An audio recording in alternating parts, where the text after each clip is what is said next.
एक क्वेश्चन उनके फेलियर से रिलेटेड भी बना लिया कि was her confrontation with the Nawaz Sharif the most important reason of Benazir's removal from power in August 1990। तो बेटा मैंने आप लोगों को एक बात बताई थी कि इस तरह का जो क्वेश्चन होता है this question is known as examiner statement based question. Sir examiner statement based question क्या होता है? एग्जामिनर स्टेटमेंट बेस्ड क्वेश्चन होता है जिसमें एग्जामिनर ने आपको कोई फैक्टर दिया हुआ होता है। क्या दिया हुआ होता है? आपको कोई फैक्टर प्रोवाइड किया हुआ होता है, ठीक है।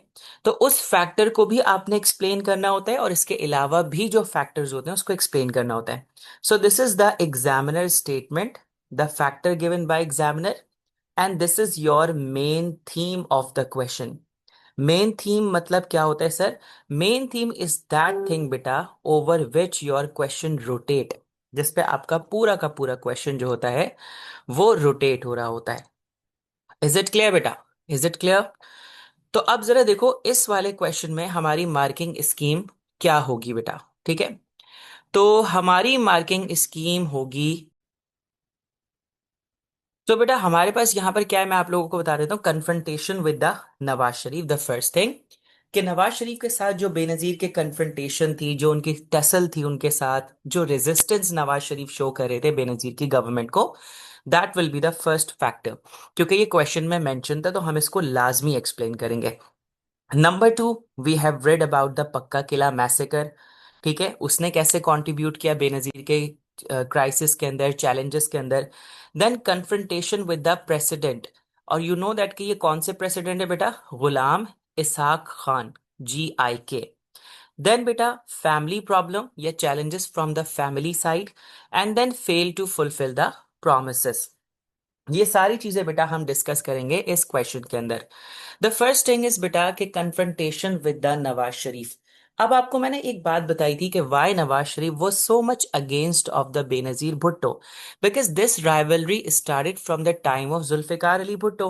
असल में तो ये जो राइवलरी थी ये स्टार्ट हुई थी जुल्फिकार अली भुट्टो के टाइम पे, रिमेंबर बेटा? सर क्यों?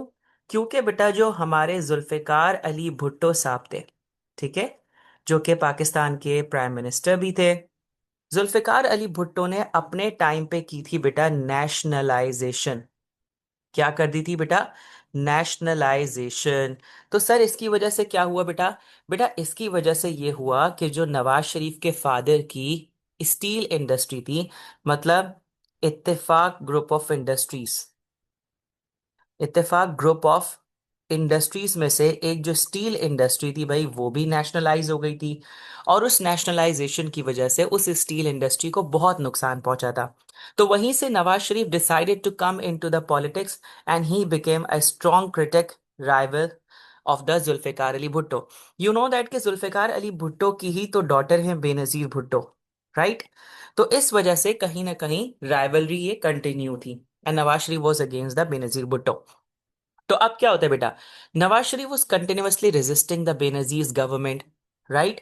इसके अलावा ट्रेन मार्च स्टार्ट होती है। ट्रेन मार्च का मतलब ये होता है कि दे डिसाइडेड कि भाई हम फ्रॉम कराची टू पेशावर एक लॉन्ग ट्रेन मार्च करेंगे और हम रैली की शक्ल में जाएंगे। We will protest against the government of Benazir Bhutto, उनको टफ टाइम देंगे और उनसे ये डिमांड करेंगे कि वो रिजाइन कर दें because she is not capable to become a prime minister according to Nawaz Sharif बेटा।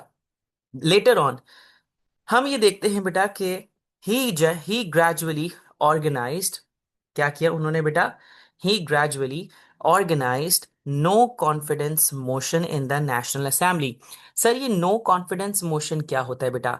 देखो ये होती है in in parliament voting. Parliament house के अंदर वोटिंग होती है और पार्लियामेंटेरियन से पूछा जाता है कि how many of you are confident over the prime minister, ठीक है। अगेन रिपीटिंग, सर ये बाकी इलेक्शन से कैसे डिफरेंट होती है ये वोटिंग? देखो, if I talk about the elections, तो इलेक्शंस तो आपके पूरी कंट्री में होते हैं and every citizen, adult citizen, Pakistani citizen is allowed to vote. लेकिन ये नो कॉन्फिडेंस मोशन क्या होता है? ये इन हाउस पार्लियामेंट वोटिंग होती है। ये पार्लियामेंट हाउस जो है हमारे इस्लामाबाद का, उसके अंदर जितने भी मिनिस्टर्स हैं उनसे वोटिंग कराई जाती है कि how many of you are confident over your prime minister. बेटा अगर उसमें मेजॉरिटी वोट आ जाए नो के ऊपर कि it's mean that majority of the ministers are not confident over the prime minister, तो आपके प्राइम मिनिस्टर की उसी वक्त छुट्टी हो जाती है और वो वहां से चला जाता है बेटा, ठीक है। तो ये होता है नो कॉन्फिडेंस का वोट, ये no confidence motion, and that is very disrespectful for any prime minister who is in power. But successfully Benazir survive कर जाती हैं और वो नो कॉन्फिडेंस मोशन को सरवाइव कर जाती हैं, उसमें उनको नहीं हटाया जाता, ना ही वो जाती हैं बेटा, ठीक है। तो इससे तो वो बच जाती हैं। लेकिन somehow Nawaz Sharif was giving a very tough time to the Benazir government. This was the first challenge she faced, बेटा। Come to number second, that was Pakka Qila massacre. इसको हम पढ़ चुके हैं, हम ऑलरेडी प्रीवियस टॉपिक में पढ़ चुके हैं, तो हम इसको रिपीट नहीं करेंगे, बस इसका क्रक्स पता करेंगे। एंड दैट वाज कि भाई पीपल्स पार्टी वर्सेस एमक्यूएम। रिमेंबर बेटा, हमने ये कॉन्फ्लिक्ट पढ़ा था और हमने ये देखा था क्योंकि एमक्यूएम की जो टॉप लीडरशिप थी वो पक्का किला में रहती थी। पक्का किला वॉज एट हैदराबाद, ठीक है। And Peoples Party started a crackdown against the MQM leadership, ठीक है। और इस वजह से जो क्लैश होते हैं, जो बहुत हैवी कैजुअलिटीज होती हैं, उसकी वजह से Ghulam Isaac Khan GIK, the president of Pakistan, was not happy with the Benazir. तो कहीं ना कहीं बेटा इस पक्का किला मैसेकर ने भी बेनजीर की रेपुटेशन पे बहुत ब्लैक स्पॉट लगा दिया था, ठीक है। डन हो गया। Coming to the Ghulam Isaac Khan वाला मैटर। सर ये गुलाम इसाक खान कौन है बेटा? गुलाम इसाक खान है प्रेसिडेंट ऑफ पाकिस्तान। उस वक्त की बात हो रही है, अभी की नहीं बेटा, ठीक है। और बेनजीर क्या थी? Benazir was the prime minister of Pakistan. तो सर प्राइम मिनिस्टर का प्रेसिडेंट के साथ क्या इतना कॉन्फ्रंटेशन था, क्या इतनी टसल थी, क्या इतनी नाराजगी थी बेटा, ठीक है। यही हम फाइंड आउट करते हैं। देखो होता ये है, यू नो दैट, अब मैं थोड़ा सा यहाँ पर वर्किंग करूंगा आपको समझाने के लिए बेटा, ठीक है। You know that के you all have studied the tenure of general Ziaul हक with me. Remember बेटा कि जब हमारे पास जनरल ज़ियाउल हक साहब आते हैं तो वो क्या करते हैं, वो थोड़े टाइम के लिए हमारा जो कॉन्स्टिट्यूशन होता है, कौन सा सर? Constitution of 1973। ये जो हमारा कॉन्स्टिट्यूशन होता है, कॉन्स्टिट्यूशन क्या होता है सर बेटा? Set of rules and regulation for the country, ठीक है।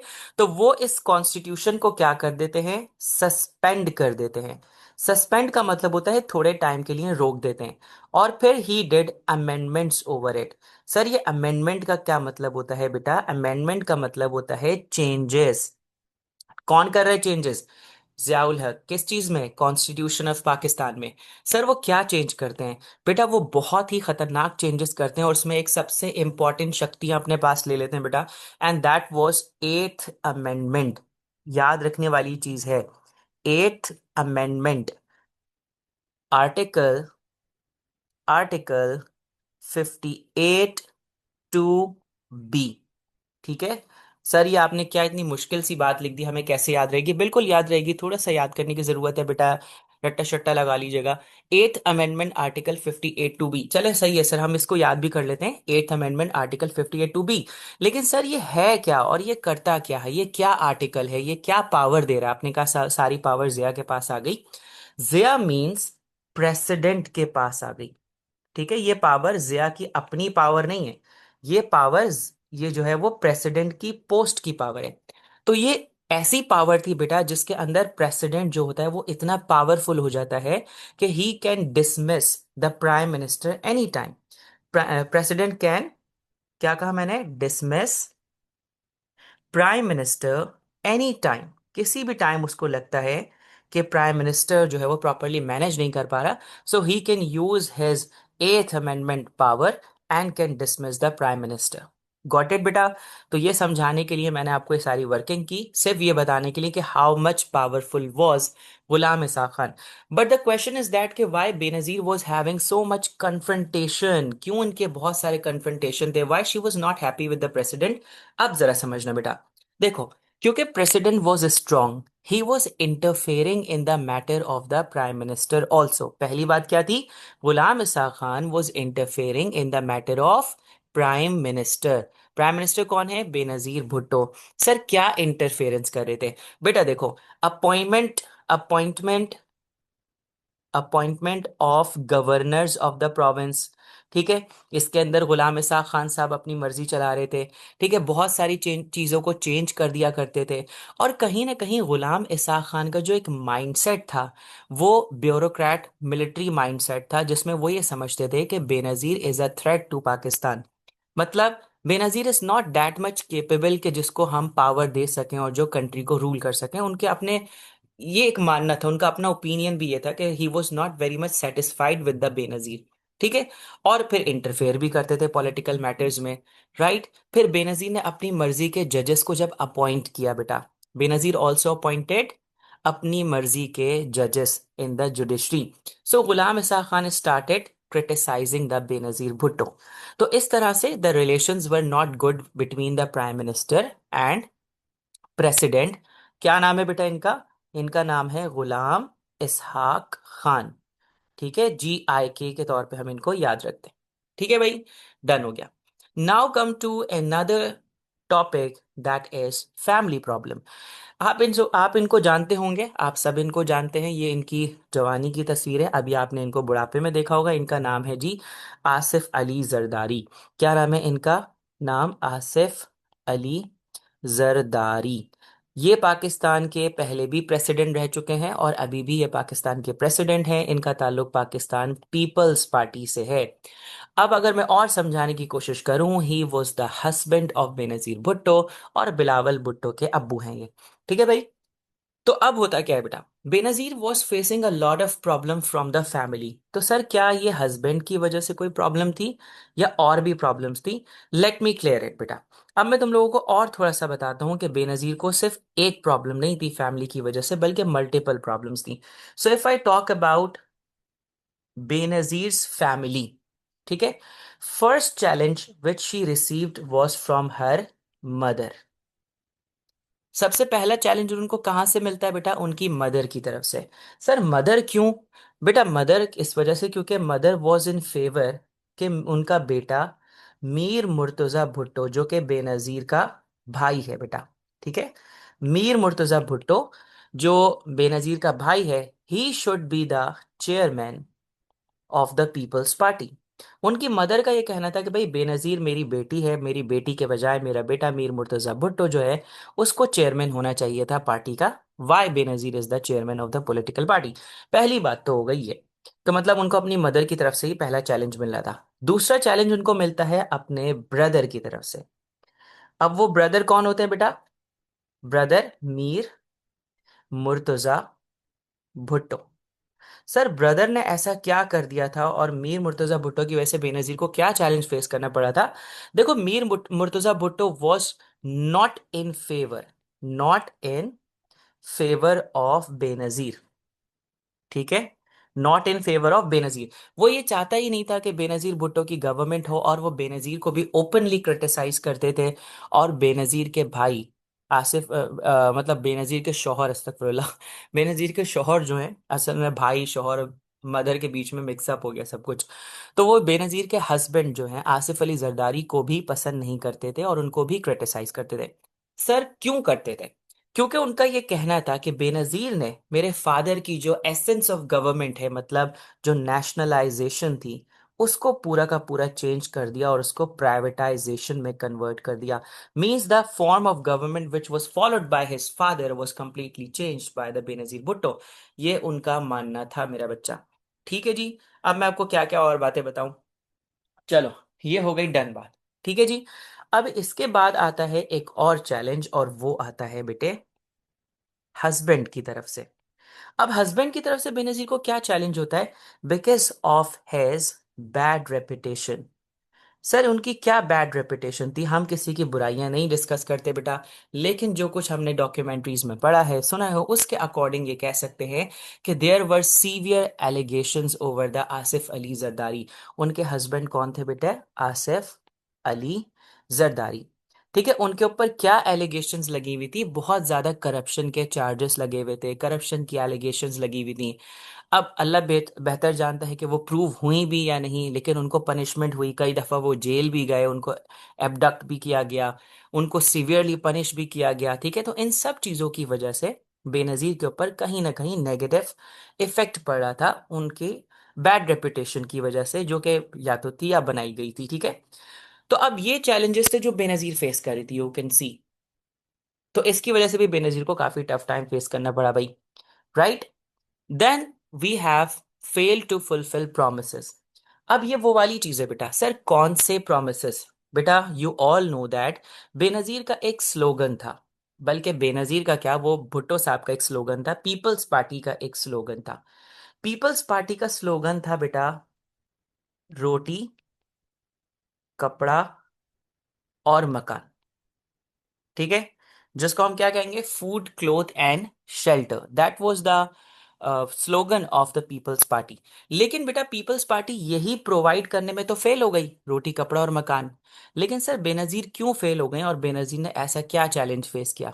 देखो बेटा, पहली बात कि बेनजीर का जो टाइम है उसमें हम पोस्ट अफगान वॉर के इफेक्ट्स को भी फील कर रहे हैं, एक्सपीरियंस कर रहे हैं। यू नो दैट बच्चा, के अफगान वॉर के बाद, जो कि जिया के टाइम पे हुई थी, many Afghanis came in Pakistan as refugees.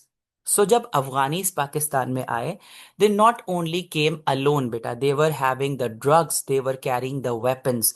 अब दो चीजें पाकिस्तान में आ चुकी थी बेटा, ड्रग्स आ चुकी थी और वेपन्स आ चुकी थी, जिसकी वजह से पाकिस्तान का जो लॉ एंड ऑर्डर था दैट वाज कंप्लीटली एक्सप्लॉइटेड बेटा, तबाह बर्बाद हो चुका था। Later on Pakistan economy was not also good at that time, ठीक है। तो इतनी टफ इकोनॉमिक कंडीशंस के अंदर भी रेफ्यूजीज भी हमारे पास हो, उनको भी फैसिलिटेट करना है, ठीक है।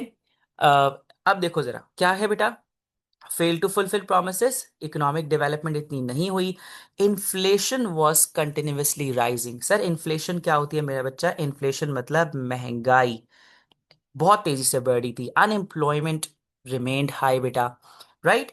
The government also fail in controlling the menace of drug abuse in Pakistan. देखा, वही बात, all the drugs which were coming from the Afghanistan border बेटा, अब गवर्नमेंट उसको भी कंट्रोल नहीं कर पा रही थी। मोरोवर बेटा, government could not make proper legislation, क्योंकि नवाज शरीफ की साइड काफी डोमिनेंट थी, और नवाज शरीफ उनको कोई भी लेजिस्लेशन पास नहीं करने दे रहे थे। सर लेजिस्लेशन का क्या मतलब होता है? चलो यार, मैं इसको तुम्हें थोड़ा सा आसान वर्ड्स में तुम्हें समझा देता हूँ, ठीक है भाई। अब जरा देखना बेटा होता क्या है। अब मैं तुम्हें एक छोटी सी एग्जांपल से ये इलेक्शन का सिस्टम समझाने की कोशिश करता हूँ, ठीक है भाई। अब ये हमारे पास 4 क्लासेस हैं जो इलेक्शंस में खड़ी हो रही हैं, class A, class B, class C और क्लास डी। तो टोटल हमारे पास जो नंबर ऑफ सीट्स हैं इलेक्शन की स्कूल के, वो 50 सीट्स हैं, ठीक है। और स्कूल ने कहा कि जो majority number of seats party या क्लास जीत जाती है 50 में से, वो होगी हमारी विनर क्लास, और उसी क्लास की बात मानी जाएगी, ठीक है भाई। बात क्लियर हो गई। 4 classes are participating in the elections and number of seats are 50 seats. अब होता क्या है बेटा, कि अब इलेक्शंस का रिजल्ट निकल के आता है जिसमें class A, class B, class C और क्लास डी। क्लास ए जो होती है वो जीत जाती है बेटा 25 नंबर ऑफ सीट्स, ठीक है। बी वाले जीत जाते हैं बेटा 5 सीट्स, सी वाले जीत जाते हैं बेटा आपके पास 10 सीट्स, ठीक है। और ये जीत जाते हैं आपके पास 10 सीट्स, ठीक है। तो बेटा कौन सी क्लास विनर है इलेक्शन की हमारी? आप बोलोगे सर ऑब्वियस सी बात है, इसमें क्या शक है, क्लास ए तो जीत गई है। बिल्कुल ठीक है बेटा, क्लास ए जीत गई है। लेकिन अभी भी एक और ऑप्शन है, और वो ऑप्शन क्या है, कि भाई what if class B, C and D make the alliance, अपना ये अलायंस बना लें बेटा, अपना ग्रुप बना लें, तो ये भी तो 25 हो गए, अब ऑपोजिशन भी तो 25 हो गई। तो जो पार्टी जीत जाती है वो कहलाती है रूलिंग पार्टी बेटा, और जो उनके ओपोनेंट्स होते हैं, जो हार जाते हैं, वो कहलाते हैं बेटा ऑपोजिशन, ठीक है। तो देखो कहीं ना कहीं ऑपोजिशन के पास भी तो सेम नंबर आ गया, यहां पर भी सेम नंबर आ गया। तो अब इसका नुकसान क्या होता है? whenever this class trying to pass any law, so this opposition can cancel it out, ये इसको कैंसिल कर सकते हैं, अप्रूव नहीं होने दे सकते, ठीक है। तो ये इक्वल जो है वो विक्ट्री है बेटा, इक्वल विक्ट्री या बहुत माइनर विक्ट्री जिसको हम कह सकते हैं, कि जिसमें एक क्लास कुछ पास कराना चाहिए तो दूसरी कैंसिल कर देगी, ठीक है। हाँ ऐसा होता है कि अगर ये क्लास जो है वो 35 नंबर ऑफ सीट जीत जाती, तब तो ये डोमिनेंट होती है और इसको कोई भी नहीं रोक सकता था। अब यही कुछ कंडीशन बनी हुई थी बेनजीर और आईजेआई के बीच में। इस्लामी जमहूरी इत्तेहाद जो ऑपोजिशन था, वो बेनजीर को ऐसे ही टफ टाइम देता था। whenever the Benazir tried to pass any legislation, तो ऑपोजिशन उसको रेजिस्ट करती थी बेटा। ठीक है, आई होप कि छोटी सी एग्जांपल समझ आ गई कि जल्दी से मुझे बता दो बेटा।